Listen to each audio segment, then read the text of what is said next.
ఉపమన్యువు పాల కోసం ఏడ్చాడు తల్లి దగ్గరికి వెళ్ళి. పాపం ఆవిడ మహాపేదరాలు, పిల్లలందరూ ఆవు పాలు తాగుతున్నారు, నువ్వు పేదవాడివి, నీకు తండ్రి లేడు, నీకు పాలు ఎక్కడివిరా అన్నారు.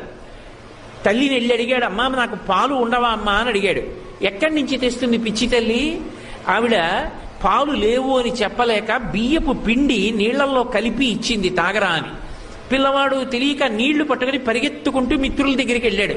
సాటి పిల్లల దగ్గరికి వెళ్ళి, ఇదిగో పాలు, ఆవు పాలు మా అమ్మ నాకు కూడా ఇచ్చిందన్నాడు. వాళ్ళు వాసన చూసన్నారు, ఇవి ఆవు పాలు కావు, మీ అమ్మ నిన్ను మోసం చేయడానికి వరిపిండి నీళ్ళు ఇచ్చిందన్నారు. ఏడుస్తూ వెళ్ళి, అమ్మ నాకు ఆవు పాలు లేవా, నాకు నాన్నగారు లేరా అన్నాడు.